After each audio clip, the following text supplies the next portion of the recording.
Você sabia que no Brasil já existem mais de 132 milhões de pets, de acordo com o IBGE. No mundo todo, são mais de 12 milhões de famílias com animais de estimação, o que corresponde aí a 40% dos lares. Ou seja, gatos, cachorros, passarinhos e até cavalos são os companheiros de muita gente. E esse é o assunto agora, sobre a importância dos animais, dos pets nas nossas vidas. Eu converso então para saber mais sobre o assunto com a Karine Luza, que é psicóloga, mas você que está em casa também pode mandar aí as suas perguntas referente aí à saúde mental e aos pets.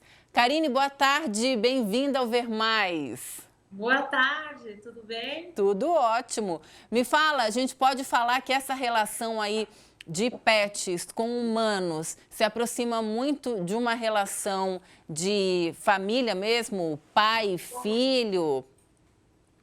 Com certeza, né? A gente tem hoje o pet sendo atendido pelas famílias em igual escala como os filhos. Temos muitos casais que optam em ter pets ao invés de crianças e eles seguem assim. Nesse momento de pandemia, o animalzinho ele vem como algo super terapêutico, principalmente para as crianças que não têm irmãos, que não conseguem ter esse laboratório de vivência com irmãos no momento em que não pode interagir com primos, não vai para a escola. Então, o animal de estimação é o vínculo mais próximo de interação, porque ele consegue dar uma troca afetiva para a criança. Eu escutei que na reportagem estavam falando sobre os cavalos. O cavalo ele é terapêutico, enfim, até para tratar doenças, né? Ele é um animal maravilhoso que possibilita esse contato, primeiro, porque ele força a criança a sair de casa, ela não tem como levar o cavalo para dentro de É casa. verdade. Então, ela precisa estar ao ar livre, ela precisa ter esse contato com a terra, com a grama. Então, é algo que facilita e muito no tratamento de ansiedade, de qualquer outro problema psicológico que a criança venha a ter, porque a grande dificuldade, que eu acredito que é o que eu vejo dentro do consultório com as famílias, é conseguir tirar as crianças de dentro de casa, sair da tela e migrar para algo ao ar livre, né? Então, tem uma vantagem aí maravilhosa. Então, muita gente acaba não tendo como frequentar um local, ter um local, um quintal grande, né? Mora em apartamento. Quais são os benefícios, então, que a chegada de um pet, ou até mesmo os pets que a gente já tem em casa, acabam trazendo, tanto para crianças como para os adultos? Eu vejo que o pet, ele traz uma possibilidade de trabalhar principalmente aquilo que a criança deveria trabalhar na escola e não consegue. Então, da fase ali de 5 anos a 10 anos, a gente tem a escola como sendo um contexto crucial no desenvolvimento. Então, esse aspecto do desenvolvimento emocional, o animalzinho viria, o pet viria para poder ajudar a suprir. Então, a gente observa que a criança consegue fazer a troca de brinquedos com o animal, ela corre dentro de casa atrás do animalzinho, principalmente se for um cachorro. O gato é um pouco mais inativo nesse sentido. Mas se o pet for um cachorro, o cachorro ele dá essa atenção, ele dá essa troca de interação que ela precisa. A gente consegue, inclusive, eu faço recomendação para os pais que a criança não tem irmãos, para que ela divida o brinquedo com o cachorrinho, para que ela dê o alimento para o cachorro, que ela cuide da água do animalzinho, que ela leve para passear, que ela seja responsável para poder ter essa interação e desenvolver esses aspectos emocionais que ela não consegue desenvolver com o pai e com a mãe, porque ela Entendi. precisa de outra criança ou, no caso, então, o animal vem para suprir essa falta de outras crianças na vida dela. Que legal. Olha só, a gente tem aqui já um recado. Boa tarde, Tata, tudo bem? Eu sou a Sônia, do Elias Galon, e ela tem uma pincher que foi o que ajudou a sair da depressão profunda. Quer dizer, imagino que nesses casos, ansiedade, depressão, o animal vem, no caso, força, né, a gente a Nossa! fazer alguma coisa para sair desse estado de inércia, né? A gente já tem, antigamente, os estudos diziam que os animais não tinham sentimentos. Hoje, a gente já evoluiu nesse sentido de entender que eles não têm só sentimentos, quanto eles são muito mais empáticos do que muitos humanos, né? Muito mais do que os humanos, assim, eles têm essa capacidade de entender o sentimento do dono, de ficar feliz, de ficar triste, de ser acolhedor. Uhum. Deixa eu só ver contigo, para quem não tem um animal e deseja ter, né? Muita gente fala que os cachorros são mais afetuosos, os gatos são mais independentes. Na hora de se pegar um pet, a gente tem que pensar nessas características dos animais e nas nossas também, para tu não acabar, daqui a pouco, sei lá, não gosta de dependência, pega um cachorro, daí não vai dar certo. Tem que ter isso em mente também? Acho que é isso mesmo, assim, avaliar a personalidade também da criança, mas principalmente acho que é uma questão da afinidade com o animal, porque a gente observa que o próprio animalzinho acaba absorvendo a personalidade dos donos. Então, se a criança é mais agitada, o animal acaba sendo mais agitado e interagindo mais. Se a criança é mais passiva, ele vai ser mais passivo. A gente tem gatos que agem como cachorros, né? Que correm, que brincam, mas é a minoria. A tendência do gato é ser um animal mais reservado e o cachorro um animal que interage mais. Mas acredito que seja importante a família escutar o que a criança acha sobre isso. E o animalzinho que ela tiver, ela vai interagir, ela vai dar amor, ela vai receber amor. Então, seja qual for, é válido. Até mesmo um passarinho pode ser de total valia para uma criança. Tem criança que tem peixinho e interage com o peixinho no aquário. Então, é muito mais... tem aquela questão simbólica de ter esse animal ali, de ter que dar os cuidados. Acho que é importante a família atentar para isso, deixar que a criança cuide desse animal.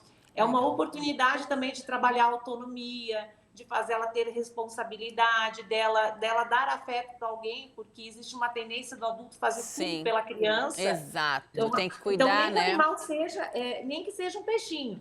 Se for um peixinho e ela tiver que cuidar dele, ele por si só já auxilia. E eu aproveito para perguntar então, né? A gente falou ali da relação dos animais com as crianças e os adultos que ajudem muito. Mas quem não tem um animal de estimação?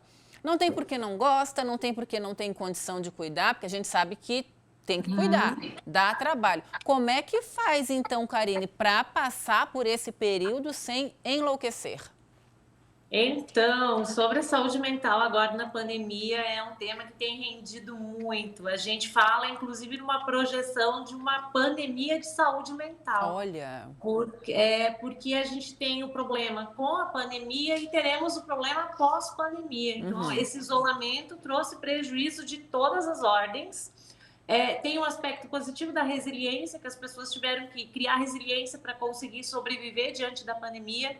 E acredito que teve resiliência também quanto à saúde mental.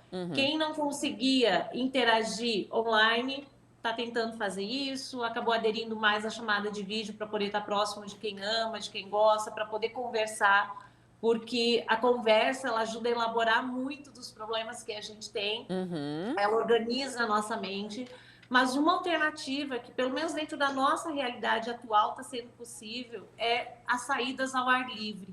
Você não pode estar em interação com outras pessoas, porém, sozinho. Você pode andar de bicicleta, você pode caminhar com a pessoa que mora na sua casa, você pode levar a criança para um passeio, sempre com muita responsabilidade, é claro.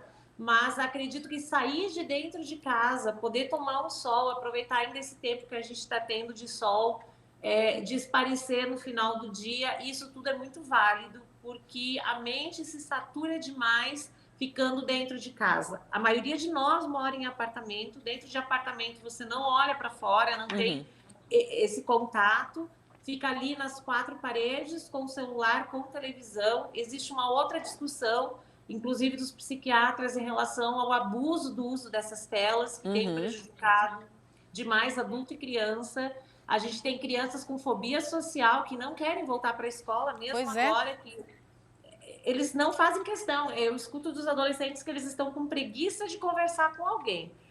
E isso é prejudicial. A longo prazo, eles que estão numa fase que precisam dessa interação, participação de grupos e tal, a gente vai ter um prejuízo na sociedade a longo prazo. Então, vai ser uma geração com prejuízo de interação em decorrência da pandemia. Então, tirar esse povo de casa para poder caminhar na rua de máscara, né? Como eu falei, sem se aglomerar, não é ir para festa, não é ir para lugar nenhum, mas é poder andar ao ar livre, respirar um ar de fora, poder ver os carros passando, né? Sim, ver coisa diferente, né? E quais Isso. são os sinais que tanto crianças como os adultos mesmo começam a dar de que as coisas não estão muito legais? Tu falou que tem o caso da preguiça, existem Isso. outros sinais que a gente tem que prestar atenção? Assim, ó, na pandemia, a ansiedade por si só já tem alguns critérios de diagnóstico, né? Mas na pandemia a gente tem uma mudança desse cenário. Então, esse relato de preguiça, uma frequência de 30 dias já é um sintoma de que algo está bem errado. Uhum. O adolescente, a criança que não quer sair do quarto, que reluta em largar o celular, em largar a televisão, fica jogando videogame por muito tempo, que não faz outras atividades, que está obeso, que está sedentário, que tem tido pesadelos, insônia, comportamento regressivo. Então, aquela criança, às vezes até de 2 anos, 3 anos, que estava fazendo desfraude de uma forma super efetiva e, de repente, ele regride em comportamento. Esse é um sintoma de que a criança está enfrentando uma ansiedade, que ela não está dando conta desse momento que a gente está vivendo. Então, de forma geral, assim, para ficar um pouquinho mais fácil, a maneira é sempre observar quando um comportamento que não era comum antes se torna recorrente agora. Geralmente no decorrer de um mês, os pais sentem um estranhamento, aquele filho já não é mais reconhecível em sua normalidade. Então, esse já é um sintoma, assim, porque é muito amplo, cada pessoa reage de uma maneira. Entendi. Em geral, esses sintomas que eu falei, às vezes, assim, uma criança que não está conseguindo controlar a raiva, que não consegue controlar a tristeza, que tudo parece muito expansivo para ela. A ansiedade, ela se demonstra de N formas. Tem aquele que tem o sintoma típico de ter um ataque de pânico, de chegar a ter falta de ar, sudorese, ficar ali muito ofegante, assim como tem aquele que simplesmente vai se isolar no quarto, vai se fechar e não quer ver ninguém. Os dois extremos precisam ser avaliados pela família, e é sempre a família. A família, né? Super importante. Então, isso mesmo. Karine, adorei a tua participação. Espero que a gente se encontre outras vezes aqui no Ver Mais. Para você que está em casa, tem dúvida, manda para a gente, que a gente manda para a Karine e ela responde, tá bom? Muito obrigada. Ok, fico à disposição. Obrigada então, a vocês. Tá bom, obrigada. Boa segunda. Para você que está em casa, ó, fica a dica, hein? Tem que se obrigar a sair de casa sim, tomar um ar puro, andar com as crianças, colocar o pé na grama, é tudo isso.